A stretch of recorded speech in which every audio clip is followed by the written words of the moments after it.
Jérôme Marty, je crois que vous aviez des choses à dire justement au sujet des EHPAD. Oui, d'abord, je le salue. S'agissant des EHPAD, il y a tellement de choses à dire. D'abord, il faut rappeler qui est dans les EHPAD. Dans les EHPAD, ce sont nos aînés, ce sont nos mères, nos pères, nos grands-pères, nos grands-mères, ceux qui ont façonné nos histoires, ceux qui ont façonné la France avant nous. On ne peut pas laisser se passer ce qui se passe actuellement. On ne peut pas continuer à obéir à des protocoles et des procédures totalement inhumains et couper des réalités telles que les édictent les agences régionales de santé. Il faut savoir que ce que demandent les agences régionales de santé dans les EHPAD, c'est de faire du test, mais uniquement du test a posteriori. C'est-à-dire qu'on nous dit, vous testerez au maximum 3 personnes si elles sont symptomatiques et au-delà, vous ne testerez plus de patients. C'est complètement fou. C'est complètement fou. Je vais vous expliquer pourquoi très rapidement. Parce que ces établissements ont été cloisonnés depuis plusieurs semaines. Ça veut dire quoi? Ça veut dire qu'il n'y a plus de possibilité de soignants ou de résidents atteints, si ce n'est par des affections qui sont transmises par le personnel de ces propres établissements. Veut-on réellement faire porter sur les épaules de ces personnels la responsabilité de drames comme il s'est produit à Mougins, comme il s'est produit à Mauguio, etc.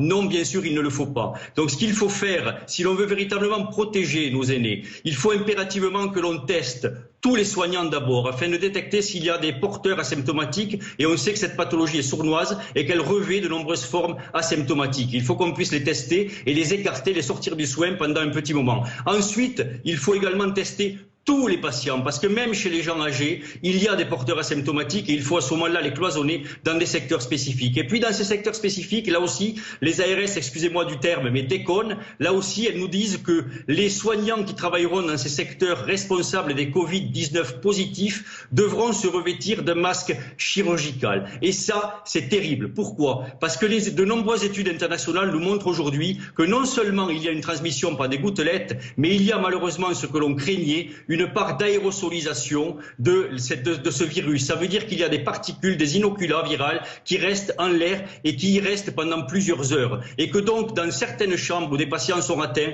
vous avez de véritables bains virales et avec un masque chirurgical, vous allez contaminer vos soignants. Vous allez les contaminer, ils ramèneront la maladie dans leur famille, mais ils la transmettront aussi potentiellement à d'autres patients. Donc il faut arrêter cela, il faut protéger nos soignants, il faut protéger nos patients. Les drames comme Mougins, où il y a eu un quart de la maison de retraite atteinte et décédée, ça ne doit plus se reproduire. Et pour plus se reproduire, il faut que les ARS prennent leurs responsabilités, parce que si elles ne les prennent pas, nous les poursuivrons en justice, nous ferons des référés pour leur demander que dans chaque EHPAD ou dans chaque SSR où il y a des drames, nous les poursuivrons s'il n'y a pas eu un test de tous les soignants et si on n'a pas les possibilités de le faire, et un test de tous les patients.